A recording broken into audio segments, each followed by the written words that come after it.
will come to order. Mr. Panetta, please call the roll. Bridges. Buckner.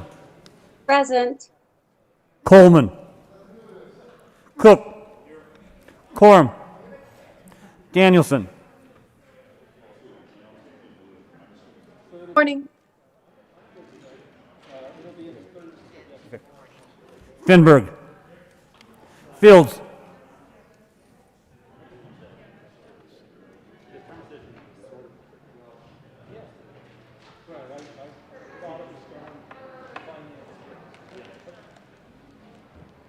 Fields. Gardner. Janal. Gonzalez. Hanson. Heisey. Holbert. Hawkins Lewis. Kirkmeyer. Colker. Lee. Liston. Lundeen. Moreno. Pedersen. Priola. Rankin. Rodriguez. I guess we would do it tomorrow. Did he wave? Rodriguez.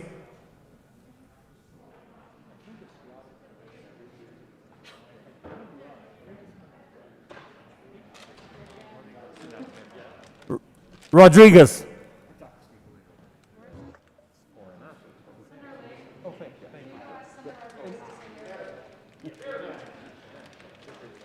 Scott.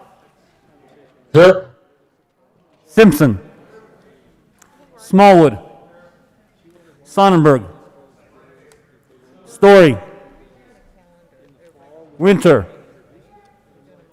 Woodward. Zenzinger. President Garcia. Excused. Madam President. Here. With 34 present, 0 absent, and 1 excused, we have a quorum. Senator Kirkmeyer, will you please lead us in the Pledge of Allegiance? Yes, Madam Chair. To instill a sense of patriotism for our country, please join me in the Pledge of Allegiance. I pledge to the allegiance to the flag of the United States of America and to the republic for which it stands, one nation under God, indivisible, with liberty and justice for all. Approval of the journal. Senator Colker. Thank you, Madam President. I move that the reading of the journal Friday, March 19th, 2021 be dispensed with and the journal be approved as corrected by the Secretary. You have heard the motion. All those in favor say aye. Aye. All those opposed say no. The ayes have it, and that motion is adopted. Senate Services. March 22nd, correctly printed Senate Bills 186, 187, 188, 189, and 190, SJR 6. Correctly engrossed Senate Bills 117, 153, and 55, and SJR 006. Correctly revised House Bills 1083 and 1164. Third reading of bills consent calendar. Mr. Panetta, please read the titles to all the bills on the consent calendar. Senate Bill 117 by Senators Moreno and Representatives Mike Songenet concerning consistent procedures between schools and county departments of human services relating to students and out-of-home placement. Senate Bill 153 by Senators Coleman and Cook and Representatives Ortiz and Tipper concerning a program to assist offenders with acquiring state-issued identification. Majority Leader Finberg. Thank you, Madam President. I move for the passage of all the bills on the third reading of bills consent calendar, which includes Senate Bills 117 and 153. Is there any discussion on any of the bills on the consent calendar? Seeing none, the motion is the passage of all the bills on the third reading of bills consent calendar.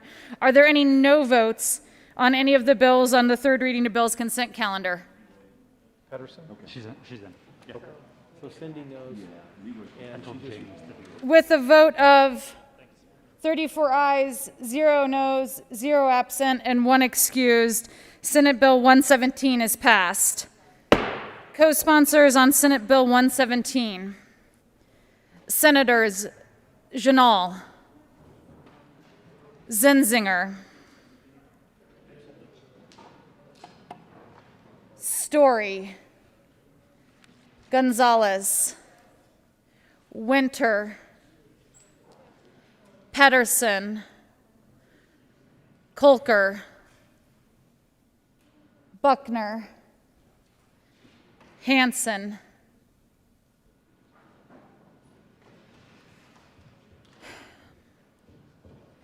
With a vote of 34,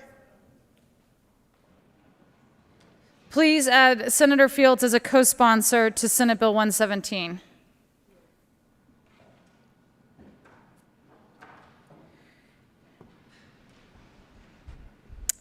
With a vote of 34 ayes, 0 noes, 0 absent, and 1 excuse, Senate Bill 153 is adopted. Co-sponsors to Senate Bill 153. Senators Moreno, Hanson, Hawkes Lewis, Simpson, Liston, Gonzalez, Lee, Buckner, Winter, Fields, Bridges, Heisey, Kolker, Story, Zenzinger, Pedersen, Janal,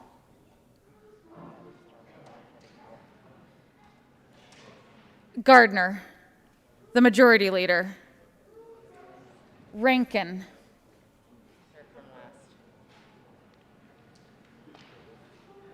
please add the president. Third reading of bills. Mr. Panetta, please read the title to Senate Bill 155. Senate Bill 155 by Senators Heisey and Story, Representatives Amabali and Basie, concerning the appointment of a resident of a locality in which limited gaming takes place to a limited gaming control commission.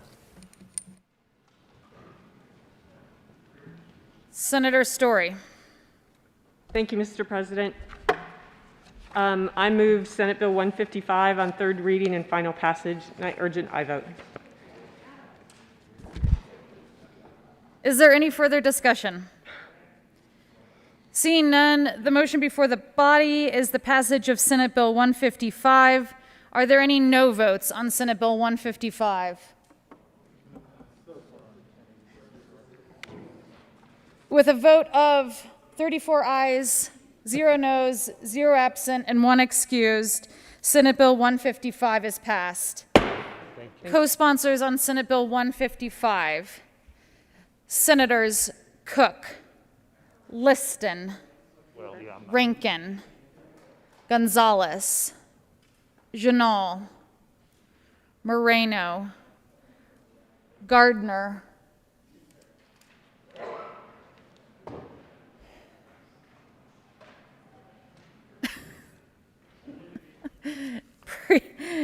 Priola,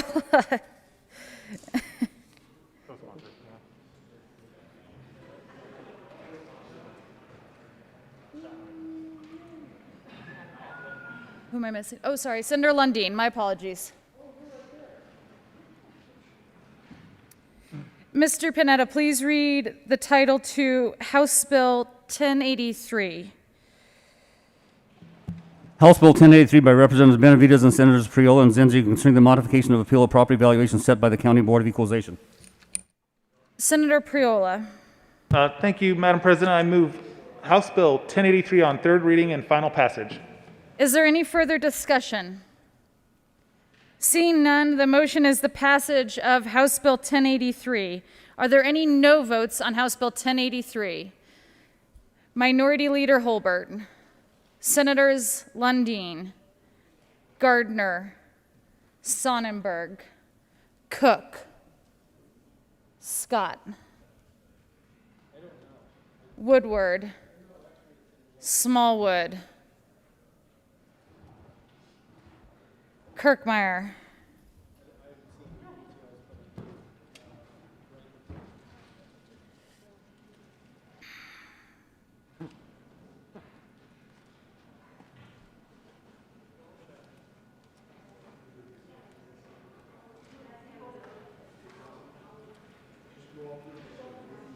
Senator Kirkmeyer, would you like to be recorded as a no vote? As a yes vote? Senator Kirkmeyer would like to be recorded as a yes vote on Senate Bill 1083.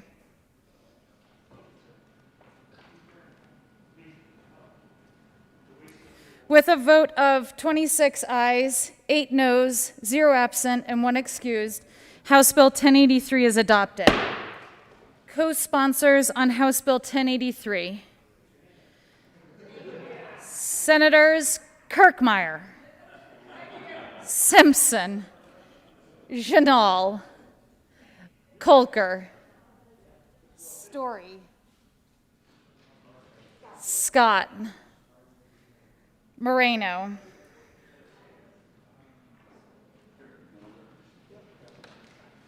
Pedersen, Gonzalez,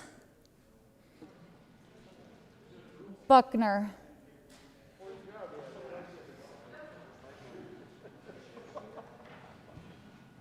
please at the president.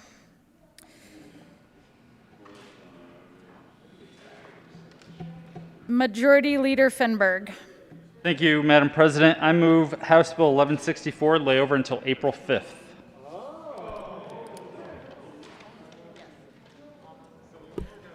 You have heard the motion. All those in favor say aye. All opposed, no. That motion passes and House Bill 1164 will lay over.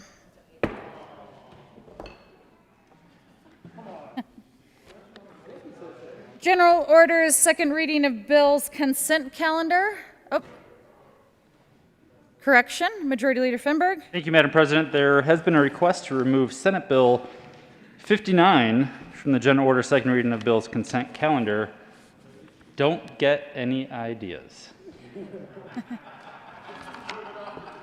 Senate Bill 59 will be removed from the consent calendar and added to the general order second reading of bills at the end. General order second reading of bills consent calendar, Senator Hansen. Thank you, Madam President. I move the Senate resolve itself to the Committee of the Whole for consideration of general order second reading of bills consent calendar. You have heard the motion. All those in favor say aye. Opposed, no. The motion is adopted and the Senate will resolve itself into the Committee of the Whole for the consideration of general orders second reading of bills consent calendar, and Senator Hansen will take the chair.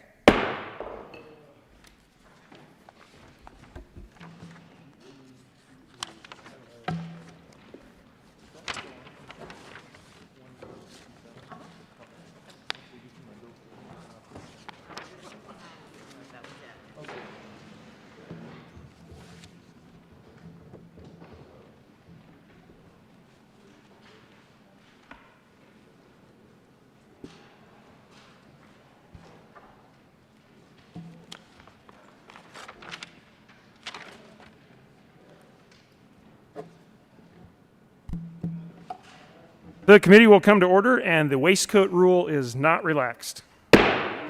Will the clerk please read the title of all the bills in the general order second reading of bills consent calendar? Senate Bill 81 by Senators Kolker and Representatives Michelson and Janay concerning procedural measures to prevent the misuse of the Safe to Tell program. Senate Bill 99 by Senators Danielson and Representative Ortiz concerning the continuation of the assistance program for disability benefits under the Laura Hershey Disability Support Act and in connection therewith implementing the recommendation contained in the 2020 census report by the Department of Regulatory Agencies.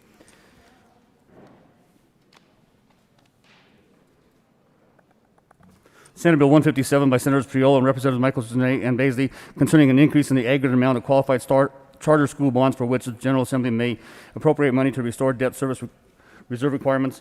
Senate Bill 130 by Senators Holbert and Representative Van Winkle concerning authorization for local governments to exempt business personal property from taxation. Majority Leader Finberg.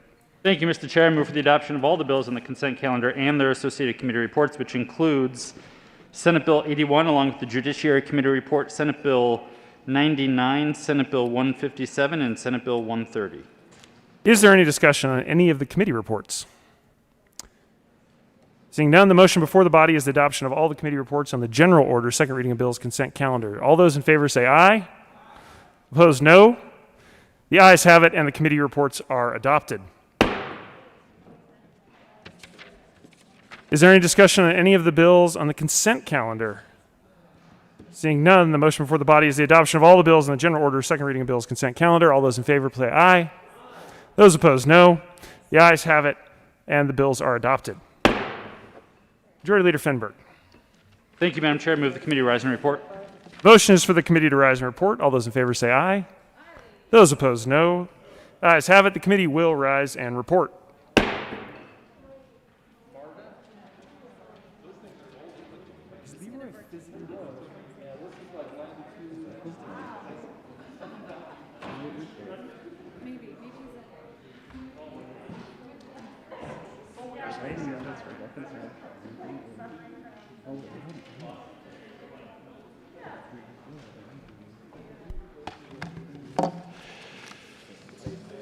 The Senate will come to order. Senator Hansen.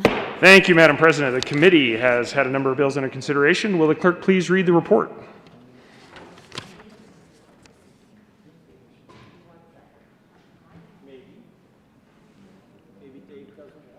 Yeah, that's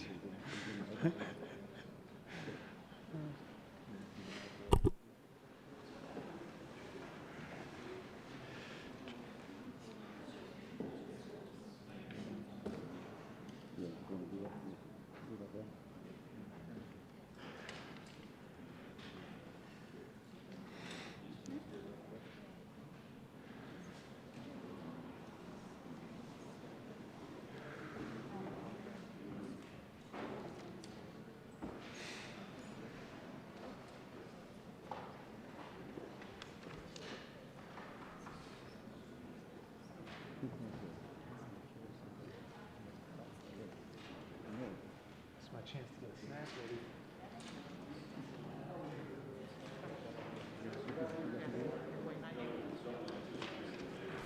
Mr. President, the committee of the whole begs leave to report has had on consideration the following attached bills being the second reading thereof and makes the following recommendations thereof. Senate Bill 81 as amended, Senate Bills 99, Senate Bill 157, Senate Bill 130 passed on second reading and ordered and engrossed and placed in the calendar for third reading and final passage. Senator Hansen. Thank you, Madam President. I move the report. The motion is the adoption of the Committee of the Whole report. Are there any no votes?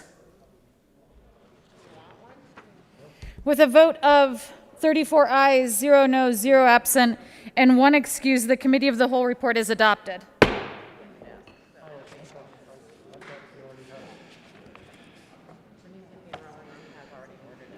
Senate Bill 2181 as amended, Senate Bill 99, Senate Bill 157, Senate Bill 130 passed on second reading and ordered engrossed and placed on the calendar for third reading and final passage. General Orders, second reading of bills. Senator Hansen. Thank you, Madam President. I move the Senate resolve itself in the Committee of the Whole for consideration of general orders, second reading of bills. You have heard the motion. All those in favor say aye. All those opposed say no. The motion is adopted and the Senate will resolve itself into the Committee of the Whole for the consideration of general orders, second reading of bills, and Senator Hansen will take the chair.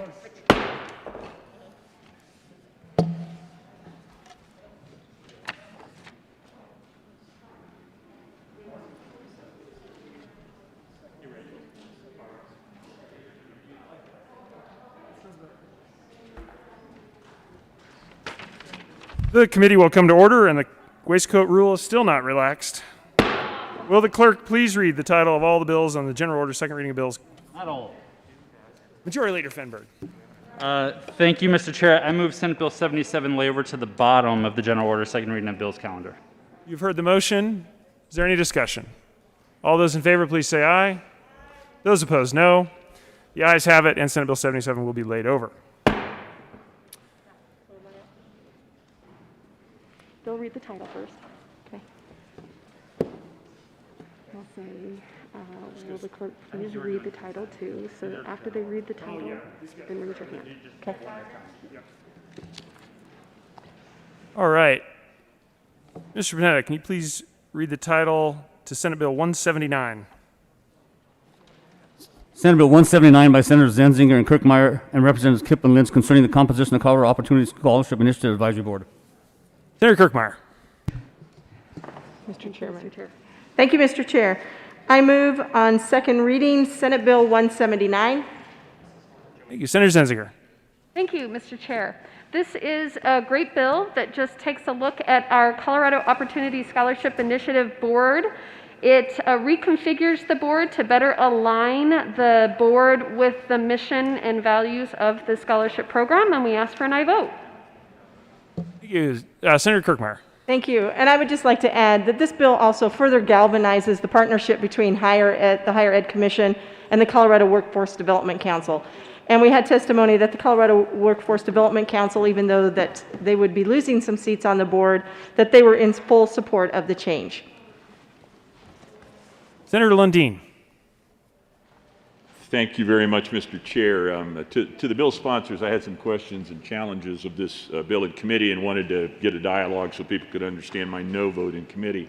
The bill's quirky in the sense, in my opinion, that it creates this loop where members who may be recipients of grants serve in a position on the board, and therefore they may have the capacity to vote themselves a grant. And I wanted to give the bill sponsors an opportunity to explain how that apparent conflict of interest may in fact be a conflict or not be a conflict of interest. Senator Zenzinger. That is an excellent question, and I appreciate the good senator from Monument bringing that up. Lundin bill. So essentially, what this bill does is already institutions of higher education sit on the board. So they already have a voice, but they only have one voice, and all of our institutions are not necessarily represented by that one voice because we have such different types of institutions. We've got 2-year types of institutions, 4-year institutions.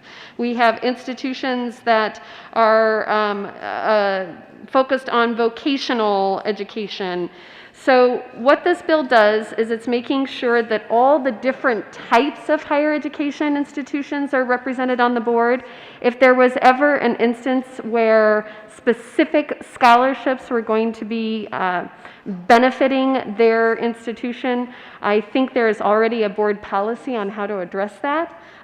So I appreciate you raising that. More specifically, though, what we're trying to do here is also to get the voice of students on this board as well as some of the past recipients, alumni of this particular scholarship program, because they would have particular insight about what was helpful and what wasn't helpful, how to get the word out, how did they learn about the program, some of the ins and outs of the Colorado Opportunity Scholarship Initiative. So that is the reason why we are reconfiguring the board, is just making sure that all the different types of higher education institutions that are part of this ecosystem have a voice, but they are just one voice among many, and I hope that addressed your question. Senator Kirkmeyer. Thank you, Mr. Chair. Specific to the question, there is specific criteria within statute that requires that the recipients of these COSI awards are socially economic classes 0 to 250% Pell eligible. So the criteria for which they can be a COSI grantee is defined in statute. That can't change, so there shouldn't be any apparent conflict of interest. Senator Zenzinger.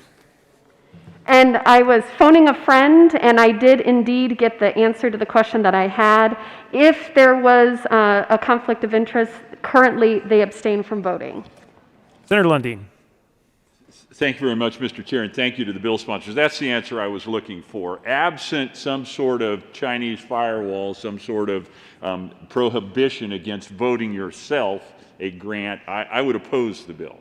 With a policy in place, either at the policy level and enforced and part of the tradition, or quite frankly in statute, which this bill does not provide for, the board level policy gives me the comfort that I'm looking for. It just seems completely inappropriate that someone should be able to vote themselves a grant. And I want to make sure, for the purposes of legislative intent and for the purposes of actual execution and management of the state's dollars, that in fact there is a prohibition of voting yourself a grant or largesse.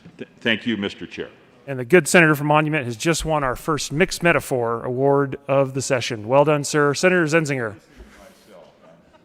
Senator Zenzinger. Thank you, Mr. Chair. In addition to some of the higher education members that are being added to the board, there's also a position that's being added for the commissioners on higher education, and they don't work for any of the institutions. It's so that they have a voice on higher education as a whole, as well as the student voice.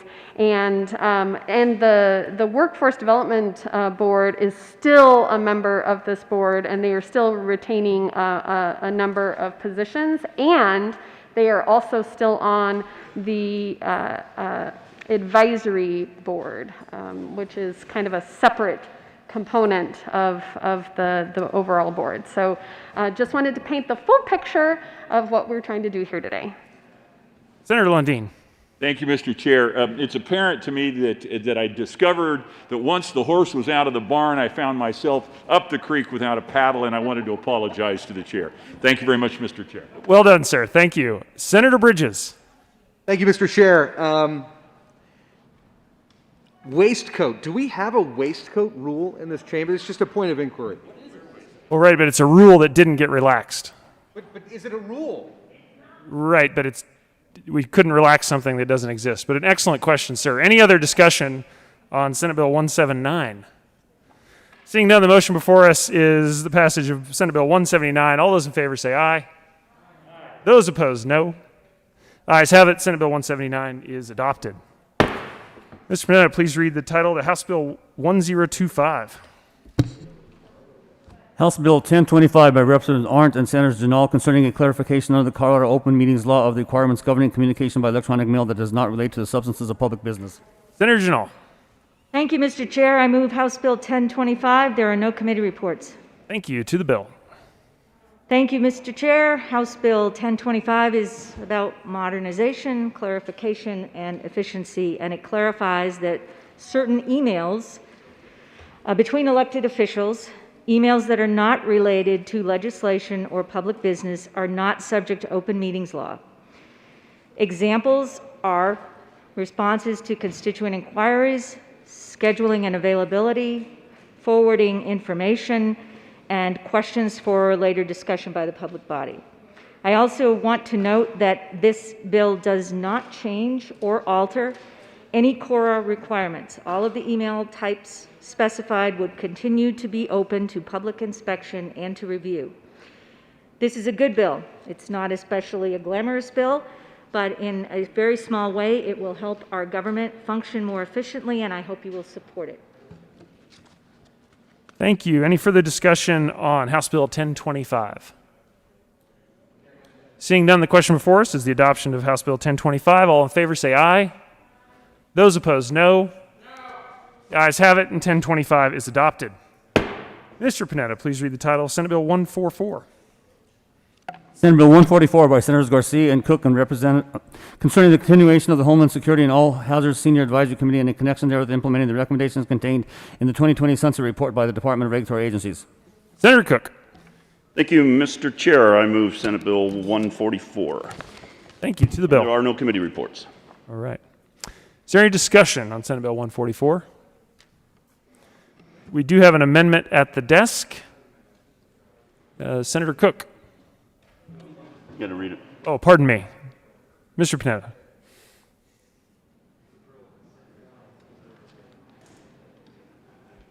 Amendment L001 to Senate Bill 144. Senator Cook. Thank you, Mr. Chair. This amendment is concerning the continuation of the Homeland Security and All Hazards Senior Advisory Committee, and there was no sunset for this bill, and so what this amendment does, it sunsets it now at 10 years. I think I did. Did I not move that? If you could move the amendment, please. Okay. I move amendment L001. Thank you, Senator Cook. Any further discussion on the amendment? All right, seeing none, the question before us is the adoption of L001. All those in favor say aye. Those opposed, no. The ayes have it, and the amendment is adopted. Senator Cook. Thank you, Mr. Chair. I again move Senate Bill 144 and ask for an aye vote. All right, any further discussion on the bill as amended? Seeing none, all those in favor, please say aye. Those opposed, no. Senate Bill 144 is adopted as amended. Mr. Panetta, please read the title to Senate Bill, oh, pardon me, Mr. Majority Leader. Thank you, Mr. Chair. I move Senate Bill 177 lay over until tomorrow, March 23rd. You've heard the motion. All those in favor say aye. Those opposed, no. The ayes have it, and Senate Bill 177 will be laid over until tomorrow. That brings us to Senate Bill 172. Mr. Panetta. Senate Bill 172 by Senators Danielson and Garcia, Representative Gonzalez, Gutierrez, and Ortiz, concerning creation of a fund to assist in increasing the amounts paid to persons employed by local education providers. And Senator Danielson. Thank you, Mr. Chair. Thank you, folks. I come before you today with Senate Bill 172, the Educator Pay Raise Fund. And I move Senate Bill 172, and thank you, Mr. Chair. Thank you. To the bill. Thank you, Mr. Chair. Folks, as we all know, a quality public education is critical in shaping our youth. And in order to guarantee our kids a great education, we depend on high quality and caring educators for the entire time our kids are in school. We ask these educators to not only teach a quality curriculum, but we also depend on them to be coaches, counselors, watchdogs, supporters, and more to our kids. These people are responsible for our kids from the time they leave the house in the morning till they come back home.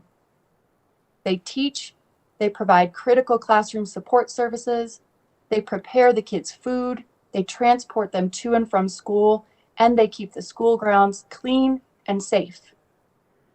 And yet, Colorado doesn't pay educators enough for them to stay in the profession, let alone to make ends meet. They're forced to take one or two or more extra jobs just to pay the rent. Teachers in Colorado make 40% less than the average salary in the state, which ranks Colorado dead last in the nation for wage competitiveness.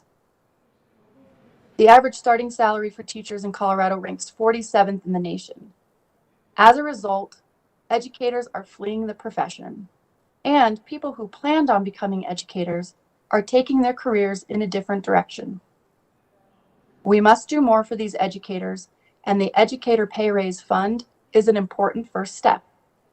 This bill will create a dedicated fund that, when filled, will only go to raising educator pay.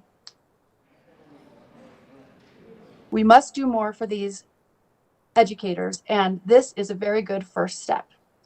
The money cannot get diverted into general school funding or be lost in the mix. I urge you to help take this first step towards properly compensating our educators across the state and vote yes on Senate Bill 172, the Educator Pay Raise Fund. Thank you, Mr. Chair. Thank you. Senator Rankin. Well, thank you, Mr. Chairman. We're trying to unwind the whole puzzle of school finance. It's our biggest budget item and probably the one that's most complicated, and there are a series of steps to unwind it so that we can, over time, pay our teachers better and more equal. What we really have in school finance is inequality across the district because of funding.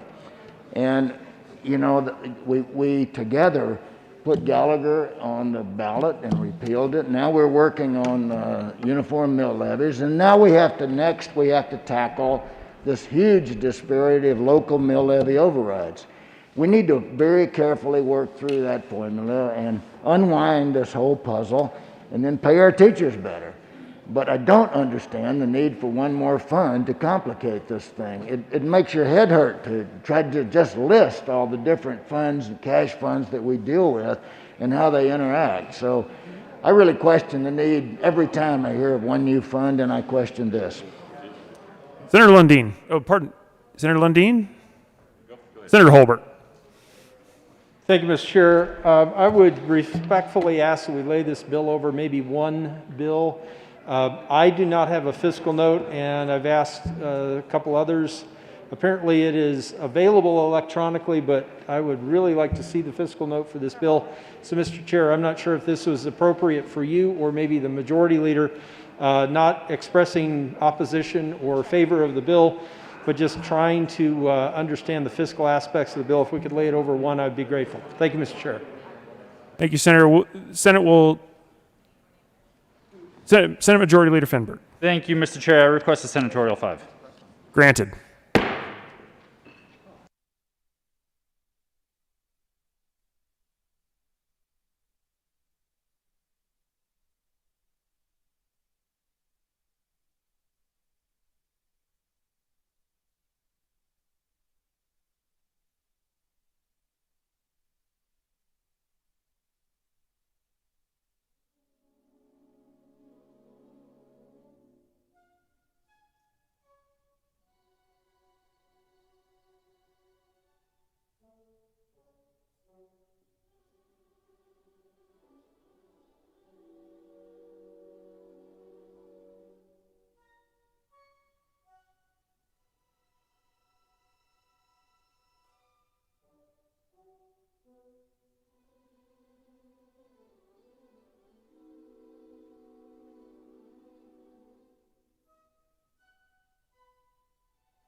Senator Lundeen.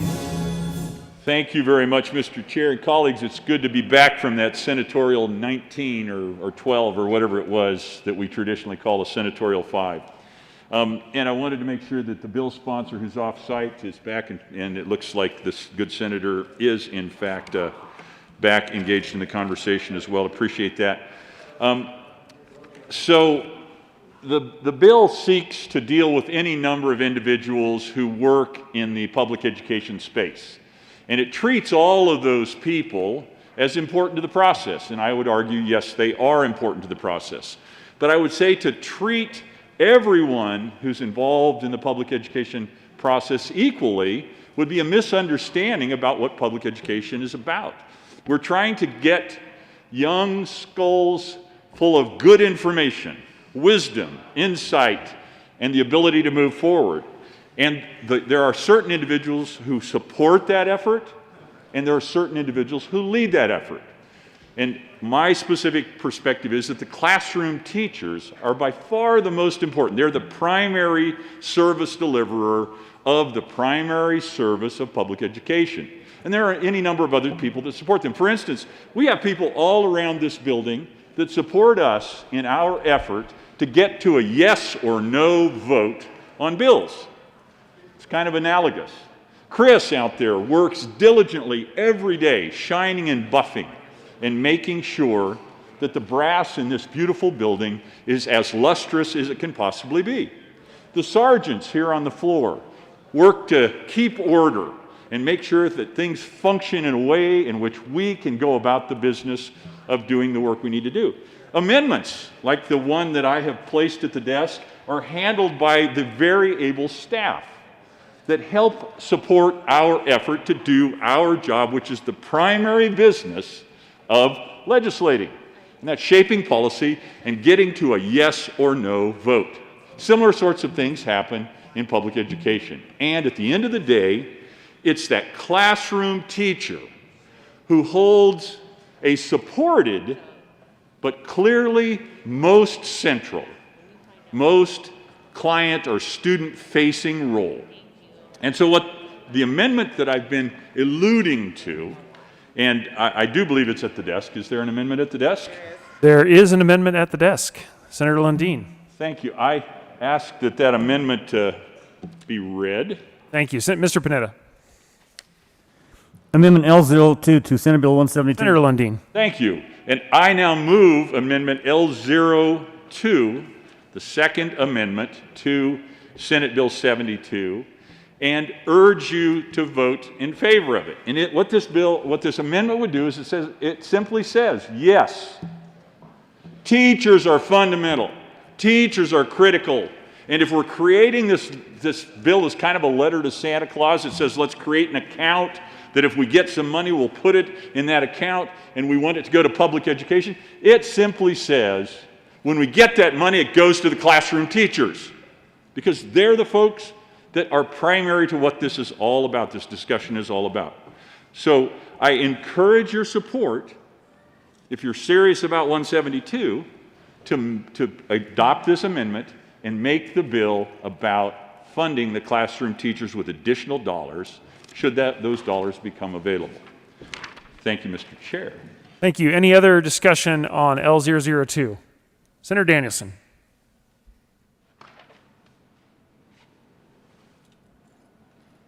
Thank you, Mr. Chair. I would urge a no vote on this amendment. We had this discussion in committee.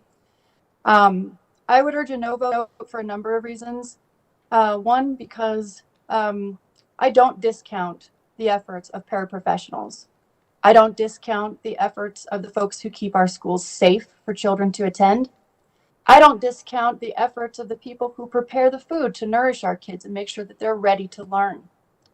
I don't discount the folks who help shape the learning environment that welcomes our kids from the time they get on the bus till the time they step back off and come into our homes. They are all critical to the education of our young people, every single one of them. And they are all severely underpaid. Severely underpaid.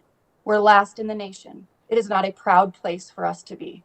So we as the legislature have a solution here in front of us today that is the first step towards properly compensating educators across Colorado, and it is high time that we take that step and acknowledge all of the educators that influence our children's lives. I urge a no vote on this amendment. Thank you. Thank you. Any further discussion on L002? The question before the body is the adoption of L002. All those in favor say aye. All those opposed, no.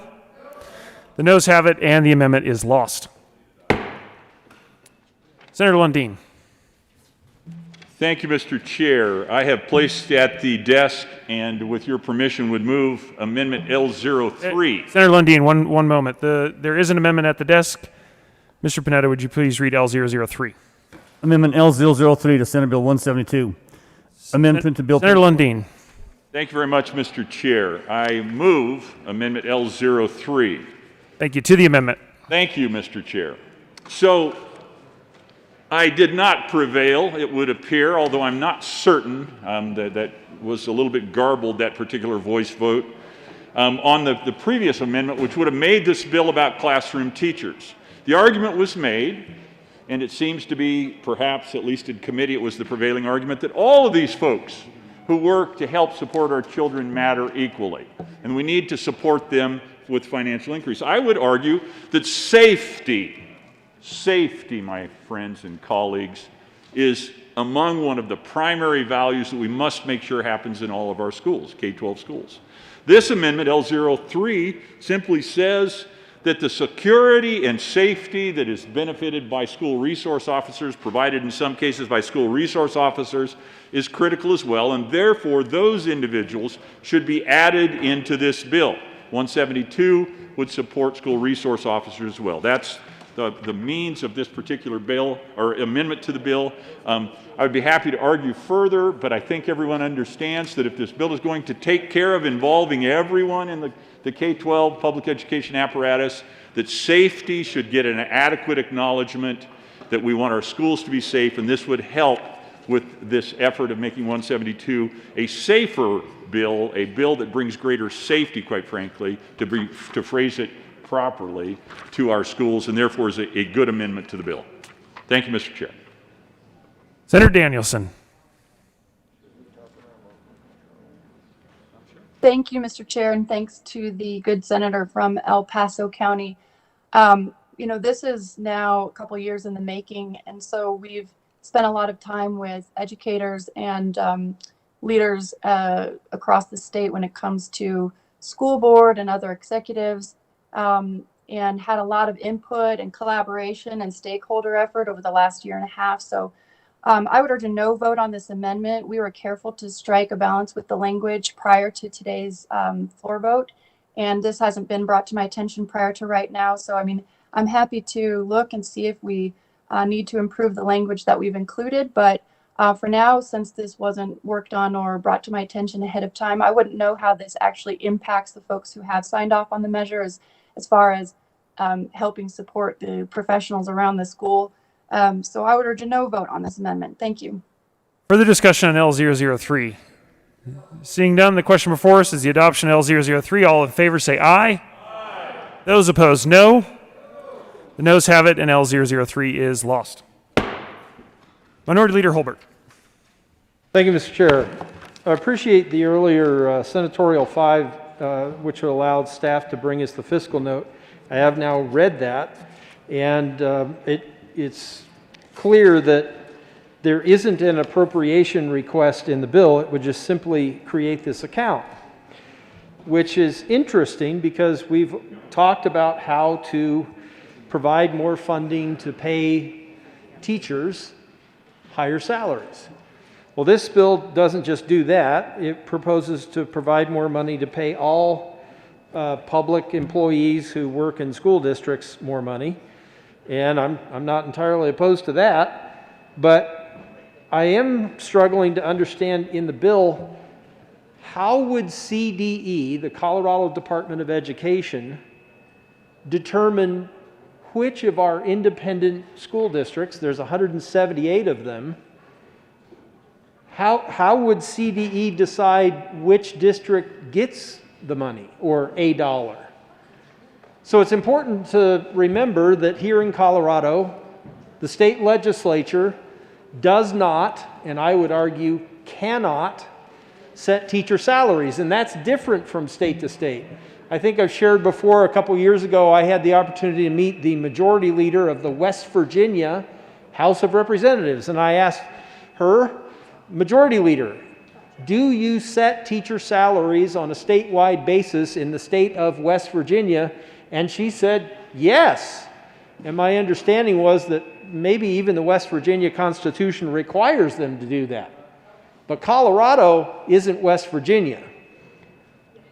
Here in Colorado, we have a state constitution that says very clearly, and since 1876, that the local school district, governed by a locally elected school board, shall have control of instruction within that district. And right there is the constitutional foundation that the local school district, the local school board, those 5 or 7 people from that community control instruction, and the courts have held that means they have to control their budget. So we don't set those budgets. We do send some money to each of the 178 school districts, and the school board in each one of those decides how the money is then used, including how much they pay the employees of that school district. Now imagine in some states, maybe public school employees, maybe their checks have the name of that state government on them. Here in Colorado, I would imagine all of the people who work for all of the 178 school districts, I would guess that all of them get paychecks or direct deposits from that local school district. So it can be confusing because certainly we have constituents who moved to Colorado from other states, and states are different, and maybe the state where that individual constituent lived previously does it differently than Colorado. That should be no surprise. But here in Colorado, if the Douglas County Board of Education, which is the board of the school district where I live, if they decide to pay some or all of their public employees more money, how does CDE, the Colorado Department of Education, determine how many dollars the Douglas County Board of Education would get to add to their budget to pay some or all of their employees more money? I don't see anything like that in the bill, and it seems curious that we would set up a fund, an account, that would have no money in it, but at some point it had, say $178 in it. Would all 178 districts get $1? Or would the biggest district, Denver, I think, Denver or Jeffco is usually number 1, would they get half of the $178 or all of the $178? If it was $178 million, well, that's a lot of money. Very small compared to the total amount of money that we already put into K through 12. But just for discussion purposes, if $178 million was made available, would CDE then decide to give $1 million to each district? And $1 million sounds like a lot of money, but gosh, in the top 3, Denver, Jeffco, and Douglas, $1 million actually wouldn't go very far because they have budgets that are in the hundreds of millions of dollars or even $1 billion or more. So $1 million a district, gosh, that sounds like a lot of money. And for an individual, it would be. But if there were $178 million in this account, would each district get $1 million? Probably not. Probably not. But my concern, and I would be grateful if the bill sponsor could help me understand, by what criteria, what would CDE, I guess the State Board of Education or the Commissioner of Education, who's an employee of the elected State Board of Education, who would decide which district gets how much and by what criteria? I'm not opposed to putting more money into education, but fundamentally, that's what we do. That's the School Finance Act. That's part of the state budget. We do that. But now we're going to apparently have an account that would allow some of that money that we allocate to go into this account. I'm still not ready to decide whether I'm for that or against that, but would the bill sponsor please help me, maybe others, understand how would CDE decide which district gets how much? Thank you, Mr. Chair.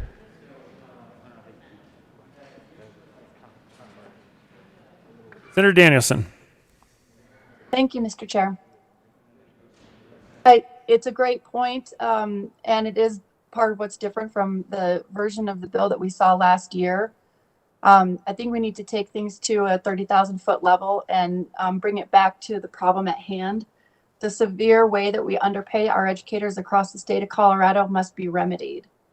Part of the problem here, the reason that we need to create a dedicated fund, is that when we do allocate monies to our school district across the state, with Colorado being home rule and having local control, we can't designate that some of these funds need to be put forward in order to raise teachers in Colorado back up to a livable wage or better.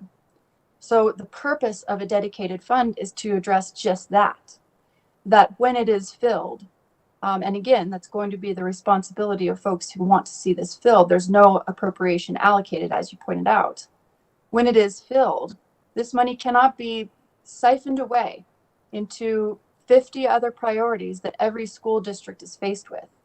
Because as we know, they're already under incredible strain. So right now, they're unable to meet the need that teachers have, even if they're working very diligently to do so. So the purpose of creating the fund the way that we have is to address the needs of teachers in a separate way from our current funding scheme, because right now that's not working. So it is very much an intentional effort to separate the needs of raising the teachers' pay to accommodate a livable wage while working in tandem to fund our public school systems. So my colleague pointed out the exact need for the bill, to separate out the need to raise teacher pay from the rest of the budgets that the schools are already, having a difficult time meeting. Minority Leader Holbert. Thank you, Mr. Chair. Well, I appreciate the bill sponsor sharing that perspective. Yes, there's a need for more money and for more money to pay teachers more. And we did that. We have done that all but 2 years, I believe, that I've been a member of the General Assembly. This is my 11th year. And we had to cut the budget last year, so I wouldn't say that we did that for the current fiscal year. And I believe that my first session, 11-12, we were still dealing with the Great Recession. But everywhere in between, we have increased the amount of money that this General Assembly, that comes through this building, we've increased the amount of money for K through 12. And I don't think it's a surprise to any member, probably not a surprise to many people who might be watching or listening. The number one, like 2/3 or more, I think, of all school districts, or at least most of them, is payroll, personnel expenses, wages and benefits. So we've increased that, the portion that we provide to the school districts. Of course, school districts get money from the federal government directly, and they get money locally that doesn't come through here.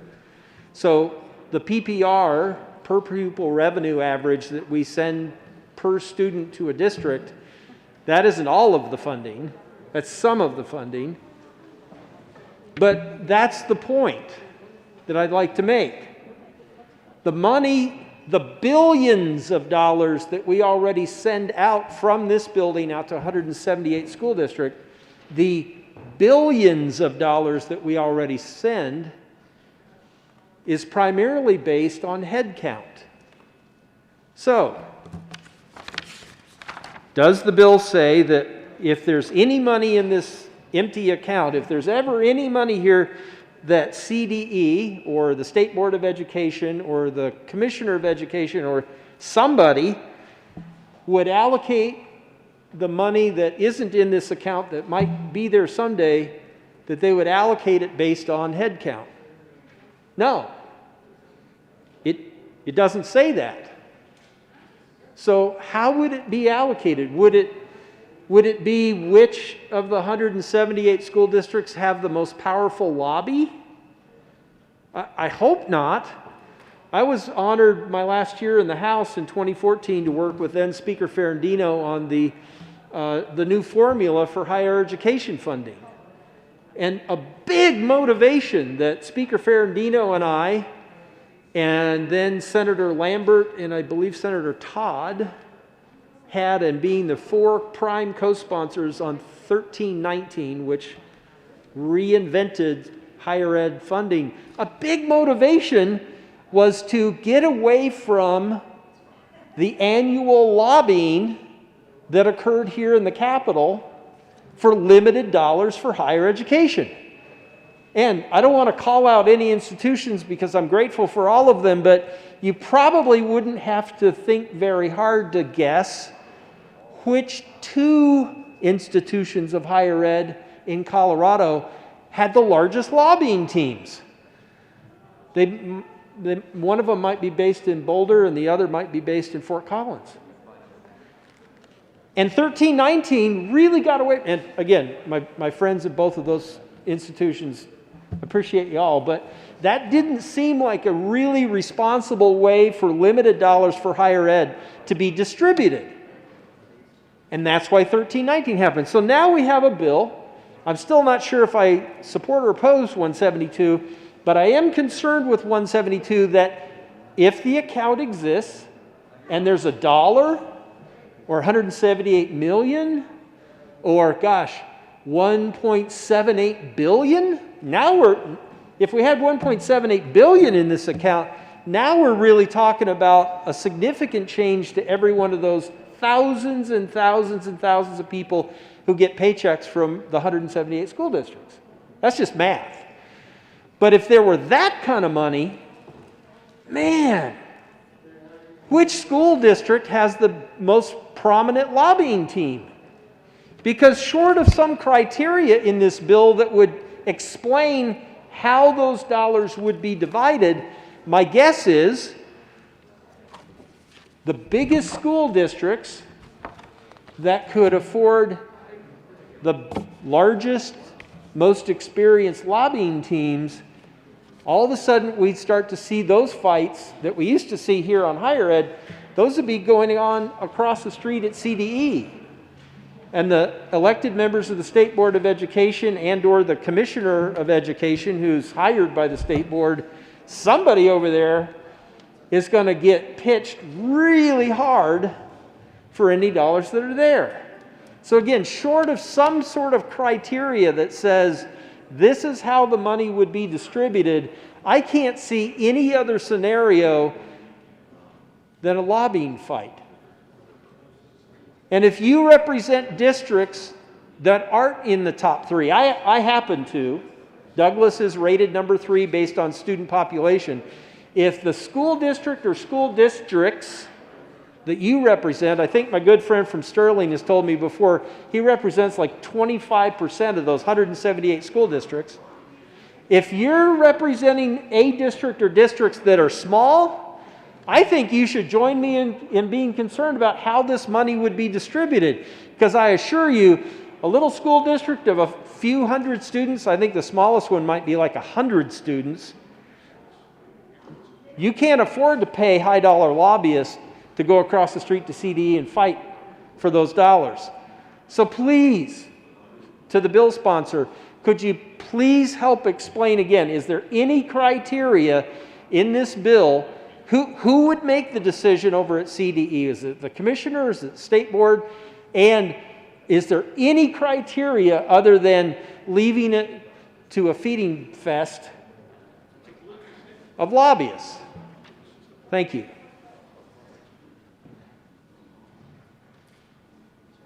Senator Lundin. Thank you very much, Mr. Chair. So the response to the argument that this just doesn't make sense constitutionally was it's about the teachers. Well, I would argue that that question has been asked and answered. It's not about the teachers.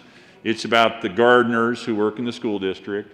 It's about the cafeteria workers who work in the school district. It's about the bus drivers who work in the school district.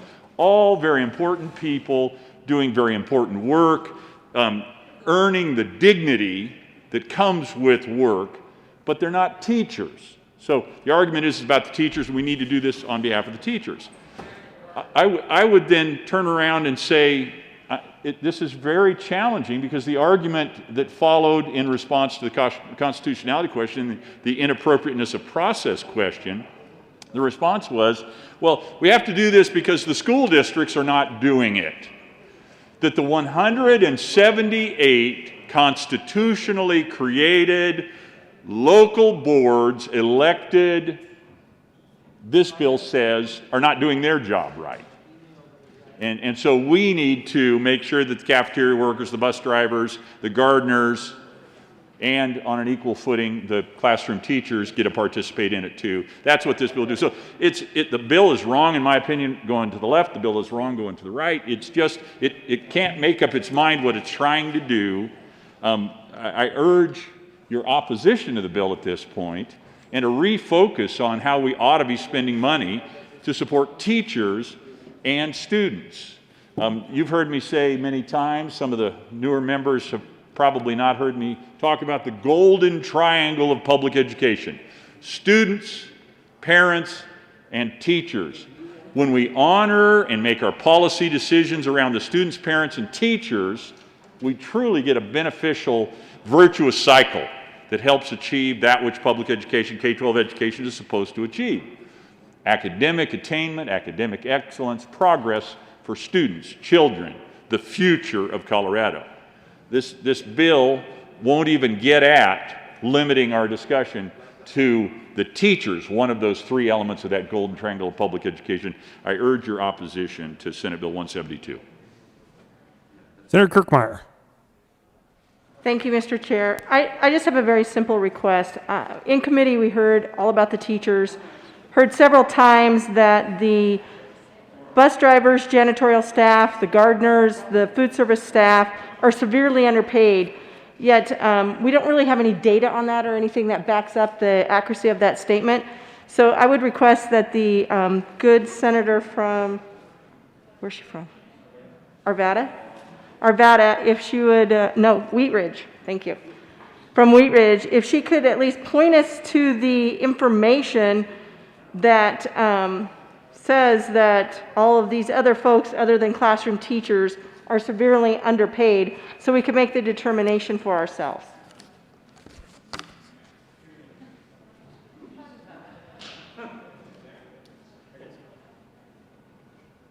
Minority Leader Holbert. Thank you, Mr. Chair. I think it's easier to do this job when you're in the majority.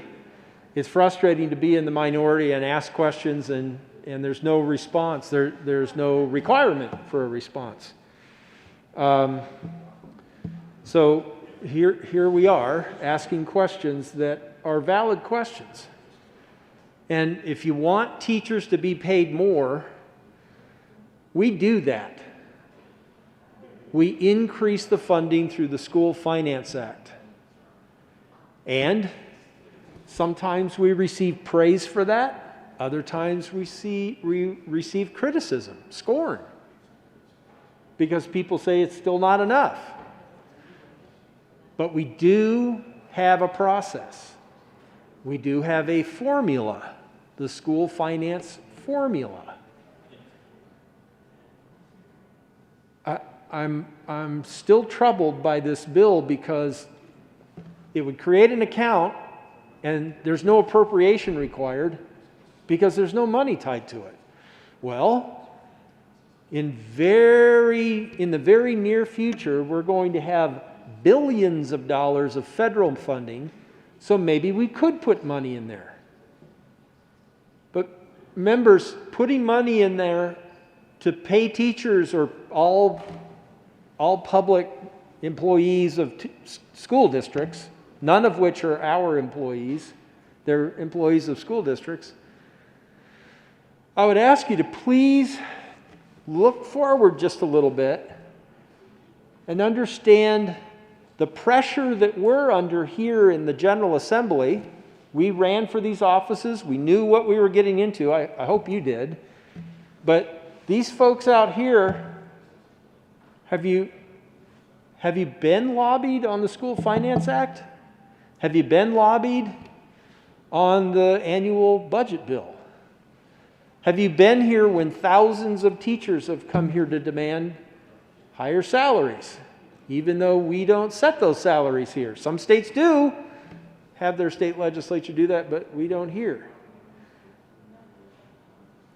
Are you prepared to send that level of advocacy across the street?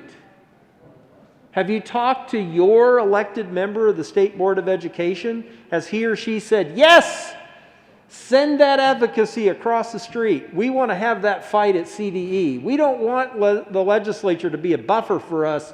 We want that fight at CDE. If you've heard that, okay. I haven't heard that. So again, I don't stand in opposition to paying teachers more. We don't do that here, but we sure send more money. The majority of years that I've been here, we have sent more money, and then the next year we sent more money, and then more money. We increase the funding that goes out from this building to those 178 districts. We do that, and that's a fight. It's not just a fight between members of two political parties. It's a fight with the folks who are paid very well out there to represent a district or a collection of districts. So I just ask you, have you heard from your school board? Have you heard from your State Board of Education member that they want this? My guess is that they don't know what's coming. My good friend from Monument, he served on the State Board of Education before he came over here. I am unaware of any member of the State Board of Education, maybe a gentleman from El Paso, I just thought of one. But how much awareness is there over among the elected members of the State Board of Education of what's about to hit them? My guess is it's not significant. So I think I might be able to get behind this if there was some criteria that said this is how the dollars are going to be distributed, because then it would be in statute. Then either the Commissioner of Education or the State Board of Education, I'm guessing it would be the State Board because they're the elected body. I'm guessing it would be the State Board of Education would say, by these criteria, we're going to distribute these dollars out to the districts. But leaving it open right now, there would be nothing preventing them from saying all the money goes to Denver. All the money goes to Jeffco. 50% goes to Denver, 40% to Jeffco, 10% to Dougco, or whatever. It apparently wouldn't be based on head count. That seems like the right way to do it, since that's how the School Finance Act works. But there's no criteria. And it's just amazing to me that the bill would propose to set up an account that, with federal money coming, could have a meaningful amount of money in it in the very near future, and that we would advocate our responsibility as the legislature as to how the money would be used. We're the appropriators.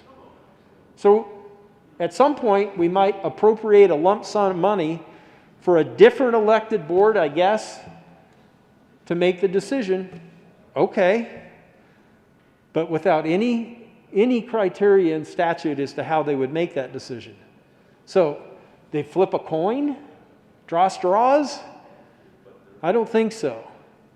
I think what happens is an army of lobbyists start marching over there to CDE, and it's currently 7 people, I believe, on the State Board of Education. Those 7 people over there are going to get overwhelmed. And I'm sure they're up to it. I don't want to question their ability to endure that. There's 100 of us in the legislature, 35 here, 65 across the way. Can you imagine what it would be like to be in this chamber if there were only 7 senators? Think about it. That's the level of advocacy that we're about to send across the street to the 7 members of the State Board of Education. And a simple majority of those 7 people, I guess, will decide which of the school districts get these dollars. I think that's the wrong answer, members, Mr. Chair. And for that reason, I'm prepared to ask for a no vote on the bill. I served 4 years on House education, 2 years on Senate education. Paying teachers more is something that I want to support. But advocating our responsibility as the appropriators, as the legislature, and sending money into an account, again, there would be no money in this account. Let's be clear right now. There's no appropriation required on this bill because there is no money. But the moment there is, we have created this advocacy firestorm across the street, and I think that that is unfair to them and irresponsible of us. Ask for a no vote. Senator Fields. Thank you, Mr. Chair. Members, I stand in strong support for Senate Bill 172. We just heard from the senator talking about who's going to be lobbied if this bill passes. I'm lobbied every single day by kids who want a good education. I'm lobbied by parents who want the best education for their students, for their kids. I'm lobbied every day, not by the people who are behind those glass doors.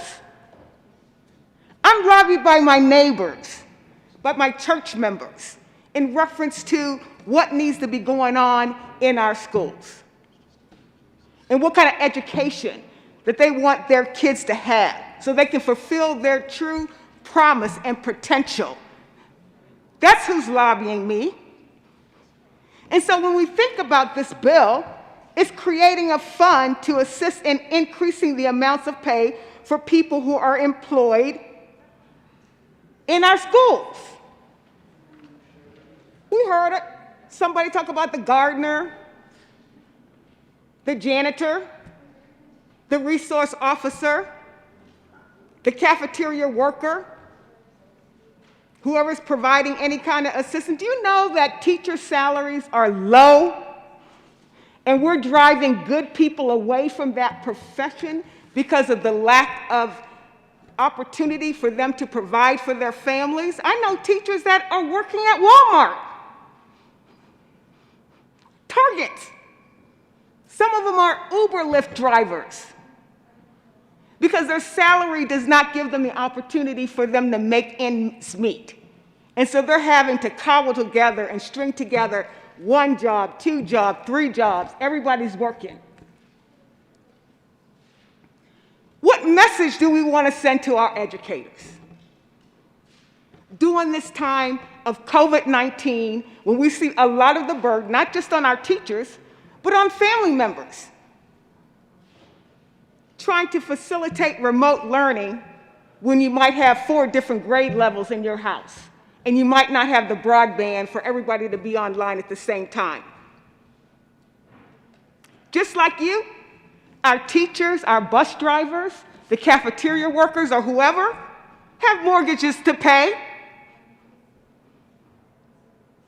Maybe they don't have mortgage. Maybe they have to pay their rent. Maybe they have a car payment. Maybe it's a utility bill. Teachers pay, and others who support our schools are not adequately paid. And we've been tinkering around school funding and teachers' pay far too long. What's wrong with creating this fund? Doesn't cost us anything. We can deal with it later as it relates to creating this bill, passing this bill, to send the right message. You've heard it. Children are our future. They are going to be the economic engine when we're gone. And we need these people in our public institutions. And they need to be paid well. It doesn't cost us anything. It's creating a fund so that when the opportunity is there, we can decide next steps.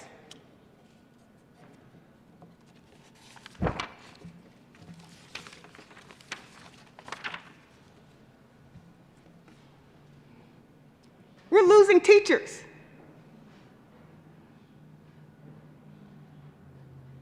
Because of COVID, even bus drivers don't have many hours as what they would normally have because of the distancing that's required. We need to send a very clear message under this golden dome that we value and we appreciate every single person that helps deposit and shape the intellect of our young people. What's the average salary for teachers? $50,000, $46,000, I don't know. A cafeteria worker? This is just to create a fund that when we have the resources, we can allocate money to people that do this kind of work. How long are we going to maintain the status quo? One of the things I've learned through the COVID-19 is people are telling me how much they appreciate teachers. Because now that mom had to leave her job so she could teach her kids remotely. Because it's hard to work remotely when you have 3 or 4 kids. We have women leaving the workplace so they can raise their kids. Some of them may even be teachers. Members, this is not complicated. It doesn't even cost us anything. It creates an opportunity and it sends a very clear message that we appreciate and we value teachers and those that support teachers, and to create the safe environment that we need for every kid to learn. Every kid has the right to learn. And every teacher has a right to earn a good paying salary. We can't keep spinning this wheel and not doing anything because of whatever the arguments have been. This is a reasonable approach. It's the right approach. It's the right time, and I'm asking you to vote yes on Senate Bill 172. Minority Leader Holbert.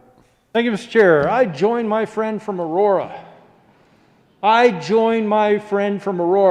want to speak up for those same people. She mentioned people in church, people who have to make the mortgage payment or the rent. Yes.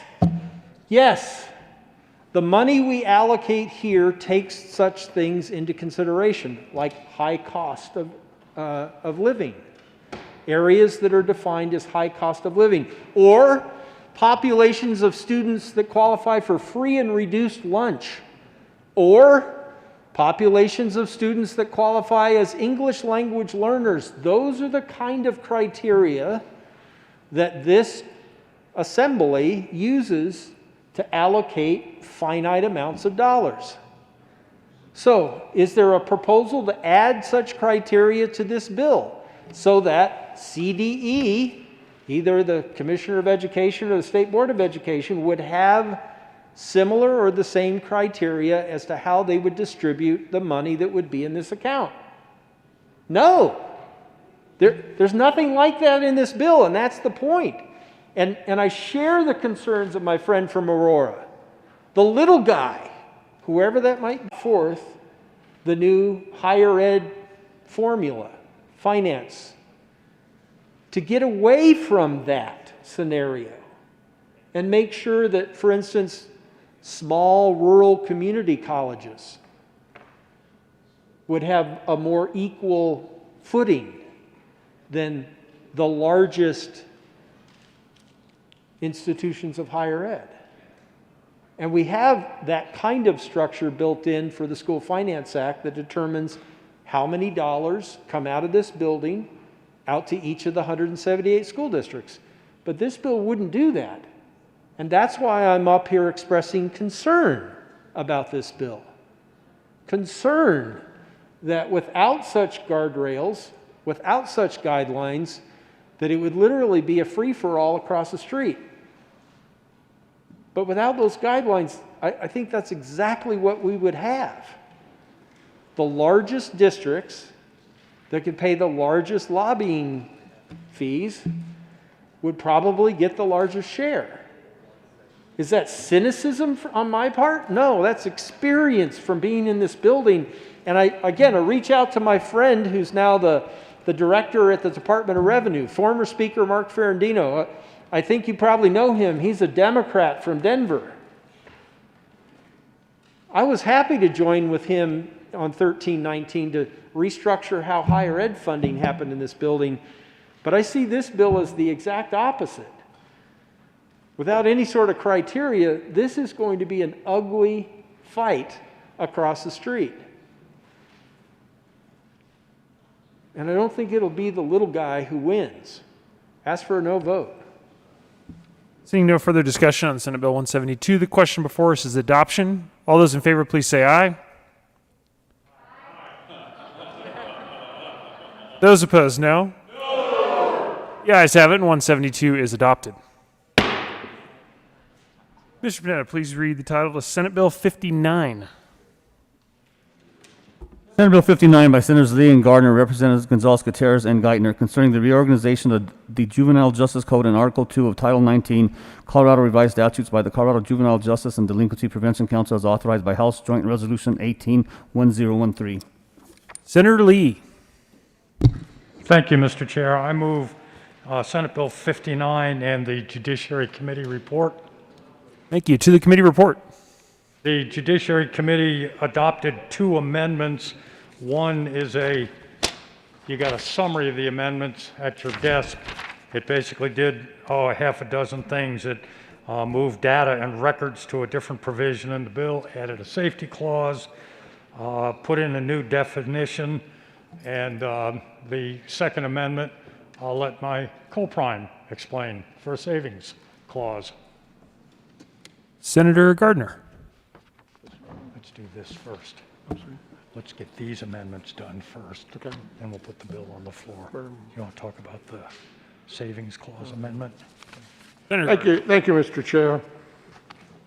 Well, as it turns out, what Senate Bill 59 is, and all of its 436 pages, is a rewrite of Article 2 of Title 19 for juvenile justice, which becomes 2.5.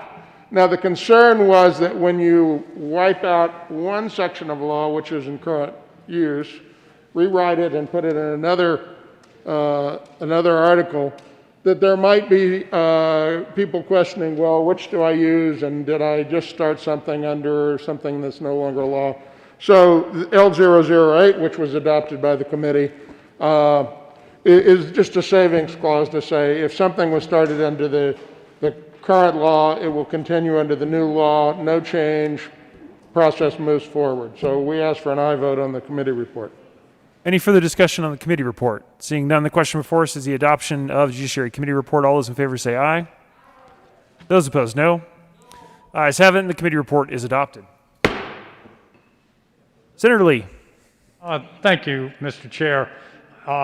As my colleague from El Paso County said, this bill is a rewrite of the juvenile code, not a substantive rewrite, but really a repositioning of the articles to make it flow more logically. The code has been written since 1987, supplemented, added to, things taken out, and it was very difficult to navigate and negotiate for users. So the Juvenile Justice Delinquency Prevention Committee got together and said, would you all rewrite this thing and put it in better shape? So a large committee of dozens and dozens of stakeholders got together and put this bill together, which you see. It was preceded by a resolution which passed this body and the other body by unanimous votes. And then this extraordinary piece of work by the bill drafting division is the work product of all of these stakeholders. And it went through the Judiciary Committee with amendments on a 5-0 vote. So we ask for your support. Any further discussion on Senate Bill 59? Senator Lee. We do have an amendment. Did you put it up there? Can we take senatorial fund? We'll take a senatorial 5. Did you give me?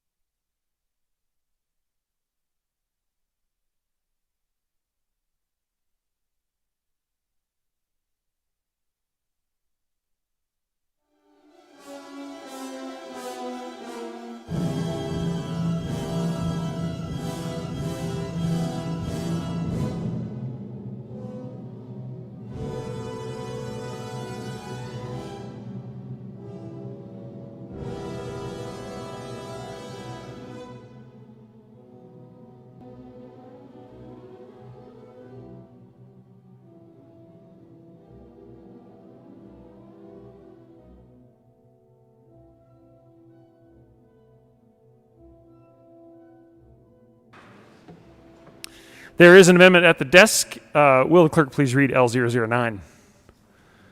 Amendment L009 to Senate Senator Gardner. Thank you, Mr. Chair. I move L009. To the amendment, Senator Gardner. Thank you. Well, I didn't want Mr. Panetta to read L009 at length because what it does, though it runs on for 4 pages, you'll see it amends a printed bill, page 10, line 24, by striking quote or behavioral unquote. At page 14, line 4, strike quote behavioral or unquote. At page 14, line 5, strike quote behavioral or unquote, and you get the idea. And my colleague can explain why we removed behavioral as opposed to having behavioral or mental health. Senator Lee. In an attempt to make the definitions clear and consistent, the drafters began using the conventional term behavioral health as opposed to the older term, which is mental health and substance abuse disorders. Both of those are encompassed under the term behavioral health. So that term is what went into the bill, but then upon a read by some of the users, they say there are other references to mental health and substance abuse, so we need to have those terms in there, not behavioral health. So we ask for an aye vote on 009. Any further discussion on L009? Seeing none, the question before us is the adoption of the amendment. All those in favor say aye. Those opposed, no. Ayes have it, and L009 is adopted. To the bill, Senator Gardner. Thank you, Mr. Chair. Well, in one of the ironies of all ironies or coincidences, our calendar for the 30th legislative day has the subject consent calendar bill removal. And this bill was removed from the consent calendar because of the need for L009. And while someone implied that one should not get any ideas, one may have already had ideas about this 436 pages, which this chamber would benefit by having it read at length. However, all of that time that we would have spent reading it at length and then some seems to have been taken on the prior bill. And so we ask for an aye vote on what is a rewrite, recodification of the Juvenile Justice Code in Colorado Revised Statutes request an aye vote. Seeing no further discussion on Senate Bill 59, all those in favor, please say aye. Aye. Those opposed, no. The ayes have it, and Senate Bill 59 is amended is adopted. Mr. Panetta, please read the title of Senate Bill 77. Senate Bill 77 by Senators Gonzalez and Representatives Benavides and Kipp concerning the elimination of verification of an individual's lawful presence in the United States as a requirement for individual credentialing. Senator Gonzalez. Thank you, Mr. Chair. I move Senate Bill 77 and the BLT committee report. To the committee report, please.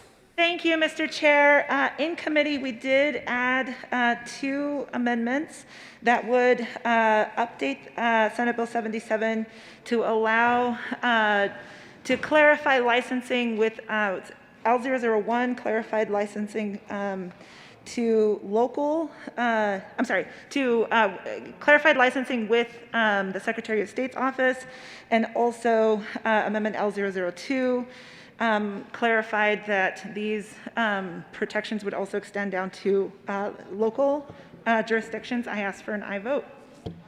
Thank you. Any further discussion on the BLT committee report? Seeing none, the question before us is the adoption of the Business, Labor, and Technology Committee report. All those in favor say aye. Aye. Those opposed, no. Ayes have it, and the committee report is adopted. Senator Gonzalez, to the bill. Thank you, Mr. Chair. I move Senate Bill 21-77 and ask for an aye vote. Any further discussion? Seeing none, the question before us is the adoption of Senate Bill 77. All those in favor say aye. All those opposed, no. The ayes have it, and Senate Bill 77 is adopted.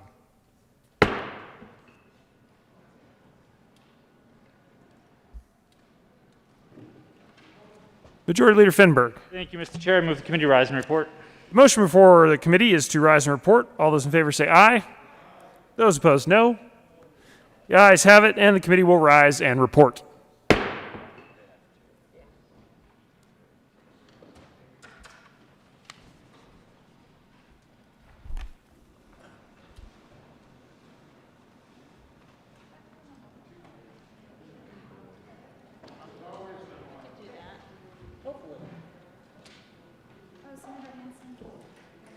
Oh, thanks.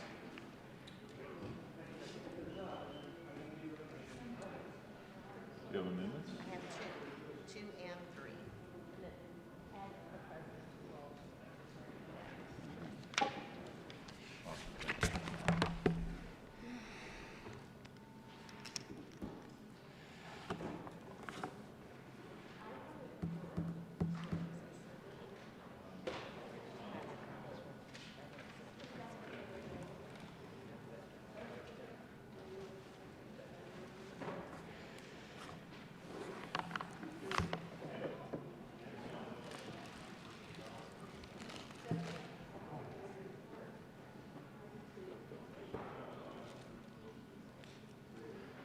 Yeah, why would you do anything? The Senate will come to order. Senator Hansen. Thank you, Madam President. I move for the adoption, Madam President, the committee has met and had a number of bills under consideration. Will the clerk please read the report? Madam President, your committee of the whole begs leave to report has had under consideration the following attached bills being the second reading thereof makes the following recommendations thereon. Senate Bill 179, 144 as amended, 172, 59 as amended, 77 as amended, passed on second reading in order engrossed and placed on the calendar for third reading and final passage. House Bill 1025, passed on second reading in order revised and placed on the calendar for third reading and final passage. Senate Bill 177 laid over until March 23rd, 2021 and retaining its place on the calendar. Senator Hansen. Thank you, Madam President. I move for the adoption of the report. The motion is the adoption of the committee of the whole report. There is an amendment on the desk. Will the clerk please read Amendment 2 to the committee of the whole report? Amendment 2 to the committee of the whole report. Senate Bill 172, Senator Lundin moved to amend the report of the committee of the whole to show that the following floor amendment to Senate Bill 172 did pass. I can't talk to you, sorry. Okay. Senator Lundin. Thank you very much, Madam President. I move the Lundin Amendment, Cow Amendment 002 to Senate Bill 172. Is there any discussion on Cow 002 to 172? Senator Lundin. Thank you very much, Madam President. So we had an extended discussion about this on seconds. Let's just cut it down to the bumper sticker. the most irreducible minimum of what this amendment is. You vote yes on this if you want to put more money in classroom teachers' paychecks through this particular bill, should it be funded at some point. You vote no on this, you are voting no to put more money in classroom teachers' paychecks. That is the bumper sticker. I urge your support of Amendment 002. The question before the body is the adoption of Amendment L002 to the Committee of the Whole report. Are there any no votes to L002 to the Committee of the Whole report to Senate Bill 172? Senators Gonzalez, Hansen, Lee, Fields, Danielson, Buckner, Winters, Pedersen,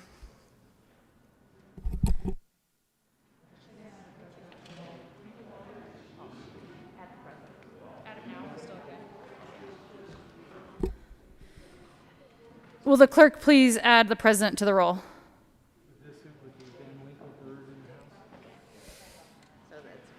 We are on no votes to Cow 002 to 172. No votes. Senator Janal. Rodriguez. Story. Moreno. Zenzinger. Jaquez Lewis. Majority Leader Finberg. Kolker. Coleman. Bridges. Pedersen. Please add the president. Both presidents.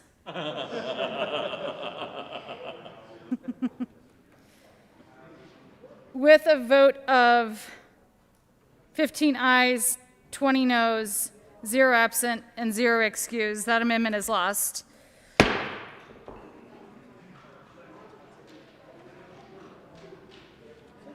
There is an amendment on the desk. Senator Pineda, please read L003. Amendment L003 to the Committee of the Whole. Senator Lundin moved to amend the report of the Committee of the Whole to show the following floor amendment L003 to Senate Bill 172 did pass. Senator Lundin for discussion. Thank you very much, Madam President. I move the Lundin Amendment Cow 003 to Senate Bill 172. Thank you, Senator. Any discussion on L003? Senator Lundin. Thank you very much, Madam President. We had, again, extended debate on this particular issue earlier. The bill sponsors argue that everybody in the building, everybody in the district, everybody who's anywhere near a student at any time should participate in this particular pool that they're creating, this account they're creating. My argument was very simple. What could possibly be more important than classroom teachers? Oh, wait, that was the prior amendment. Well, in addition to classroom teachers, what could possibly be more important than safety? Safety for children in the schools. This particular bill amendment says that the school resource officers, others who work diligently as part of that team to provide safety in the school, that in fact they should be able to participate. Real simple, the bumper sticker on this one is, if you believe in safety in the school, you want to vote yes. If you believe that the people who work to provide safety in the school should not participate, you'll want to vote no. This one's pretty straightforward. Safety, yes. People that provide safety, no. Participation, vote no. I urge a yes vote because I believe in safety in schools. Thank you very much, Madam President. The question before the body is the adoption of Amendment L003 to Senate Bill 172 to the Committee of the Whole report. Are there any no votes? No votes. Senator Hansen, Zenzinger, Gonzalez, Rodriguez, Pedersen, Danielson, Buckner, Winter, Fields, Coleman, Jaquez Lewis, Moreno, Story, Buckner, we have you, Lee, Mr. President, Janal, Kolker, Bridges, Majority Leader. Please add the president. With a vote of 15 ayes, 20 noes, 0 absent, and 0 excused, L03 is lost.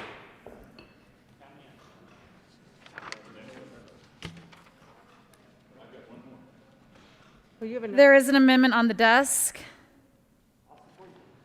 Will the clerk please read amendment L00, Cow 001?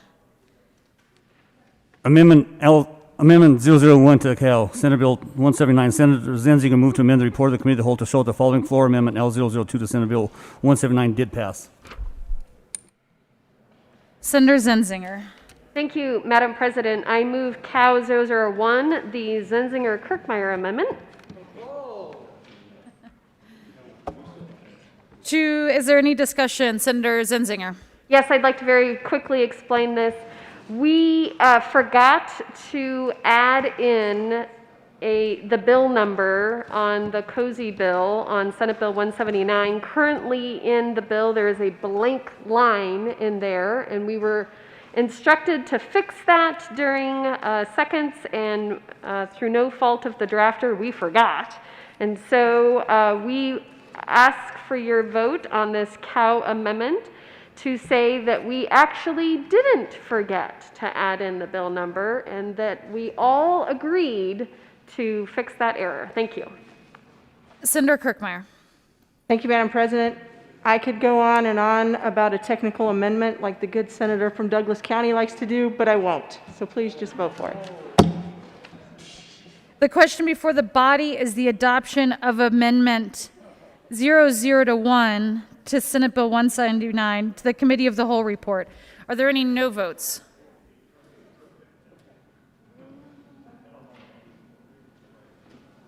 With a vote of 35 ayes, 0 no, 0 absent, and 0 excused, Cow Amendment 1 to Senate Bill 179 is adopted. The question before the body is the adoption of the Committee of the Whole report. Are there any no votes? With a vote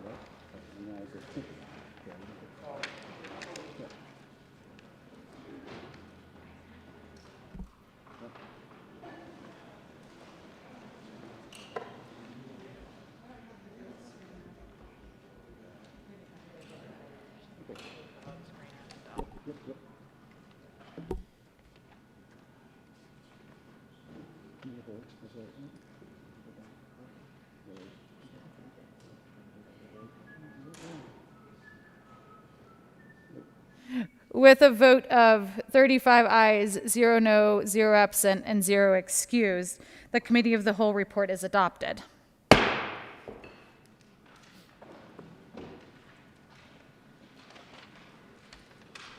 Senate Bill 21-179 as amended. Senate Bill 144 as amended. Senate Bill 172-59 as amended. Senate Bill 77 as amended, passed on second reading and ordered engrossed and placed on the calendar for third reading and final passage. House Bill 1025, passed on second reading and ordered revised and placed on the calendar for third reading and final passage. Senate Bill 177 is laid over until March 23rd and retaining its place on the calendar. Consideration of governor's appointments consent calendar. Will the clerk please read all the appointments listed on the consent calendar? Members of the Board of Mortgage Loan Originators for a term expiring August 10, 2024, Cynthia Cindy Emerine of Evergreen, Colorado, licensed mortgage loan originator, reappointed. Dina Marie Falbo of Westminster, Colorado, serve as a member of the public at large, reappointed. Jennifer Heinrich of Erie, Colorado, licensed mortgage loan originator, appointed. Member of the Colorado Banking Board, effective July 1st, 2020, for a term expiring July 1st, 2024. Jonathan Randall Fox of Fallow, Colorado, to serve as representative of bankers, reappointed. Members of the Board of Commissioners of Veterans Community Living Centers for a term expiring July 1st, 2021.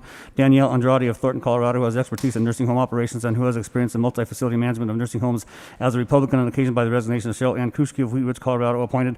Members of the State Board for Community Colleges and Occupational Education for term expiring December 31st, 2023.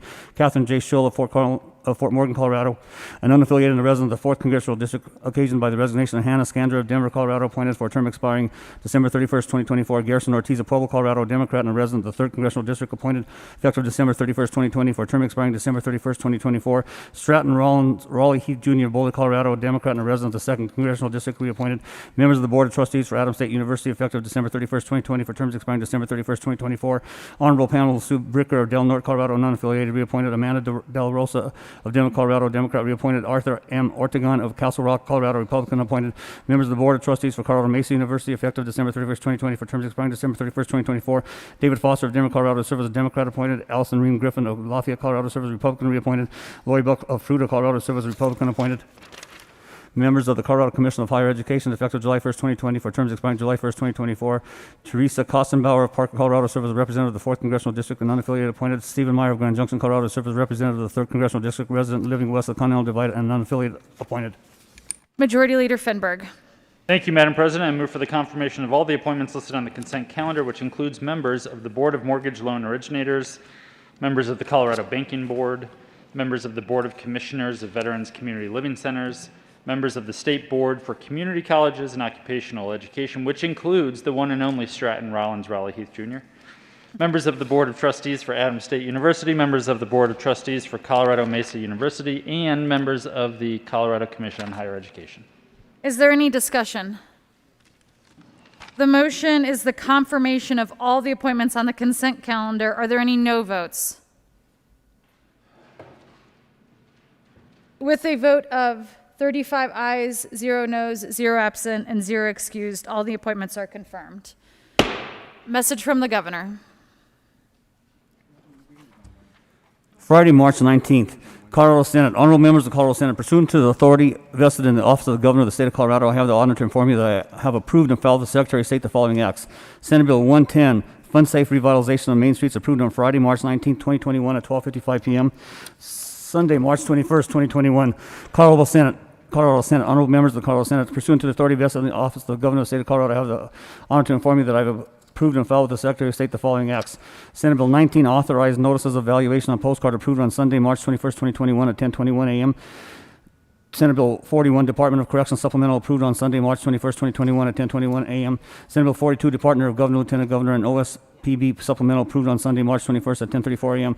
Senate Bill 43, Department of Healthcare Policy and the Financing Supplement, approved on Sunday, March 21st, 2021 at 10:21 a.m. Senate Bill 44, Department of Human Services supplemental, approved on Sunday, March 21st, 2021 at 10:21 a.m.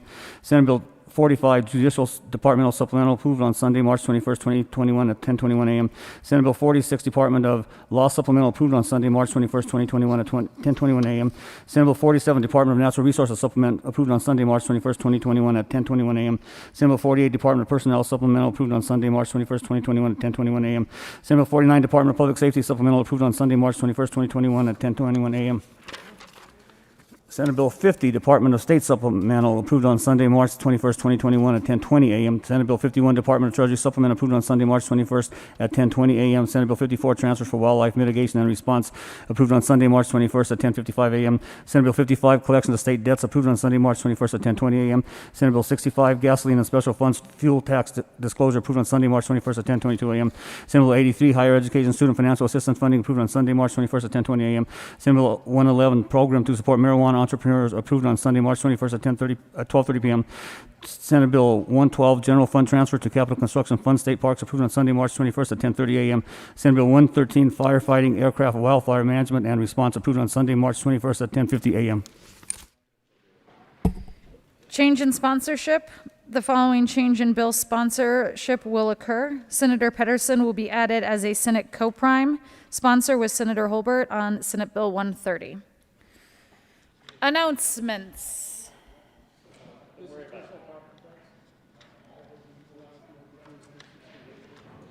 Senator Fields.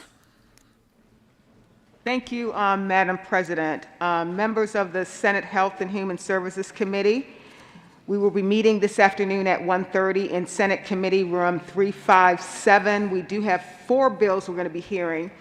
Just want for you to note that Senate Bill 181 will be delayed to be heard on Wednesday of this week. Thank you. Senator Rodriguez. Thank you, Madam President. Senate Business, Labor, and Technology Committee will be meeting at 1:30 in Senate Committee Room 352. Be hearing 4 bills: Senate Bill 86, Senate Bill 180, Senate Bill 95, and Senate Bill 35. Thank you. Senator Zenzinger. Thank you, Madam President. May I have a moment of personal privilege? Please, go ahead, Senator Zenzinger. And I would also ask that this moment be extended to Senator Heisey.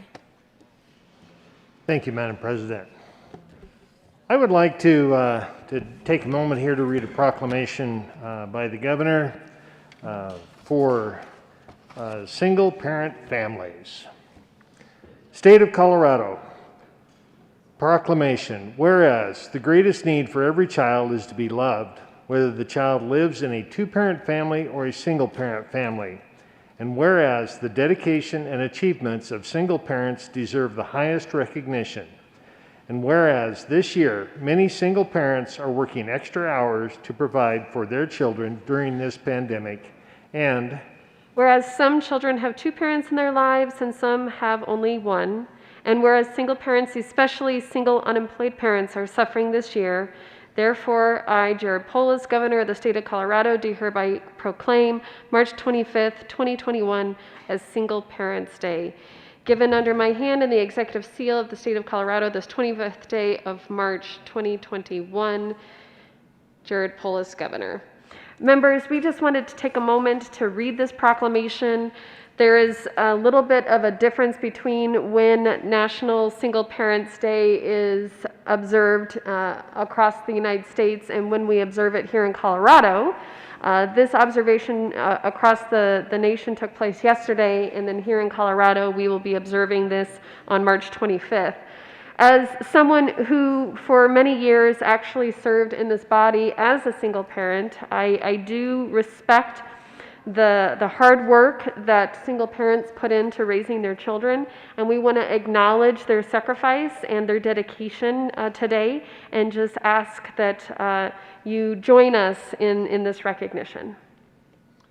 thank you, and I would like to add that as the father of a couple of daughters that are now find themselves as single parents, and I am very proud of them. I'm proud of the grandchildren that they are raising on their own, and recognize the hardships and the difficulties that a single parent goes through to try to meet all the needs of their children. Thank you. Thank you, Senators. Further announcements. Senator Lee. Thank you, Madam President. Announcing the Criminal and Juvenile Justice briefing is tomorrow, not today, at 8:30 in the old Supreme Court, and also the judiciary calendar for Wednesday. We are removing Senate Bill 176 and probably, though not officially yet, removing 146. So stay tuned. Thank you. Majority Leader Fenberg. Thank you, Madam President. We do have a couple of bills to read across. You do not need to be here. Madam President, I move that the Senate recess until 1 p.m. today. Seeing no objection, the Senate will stand in recess until 1300.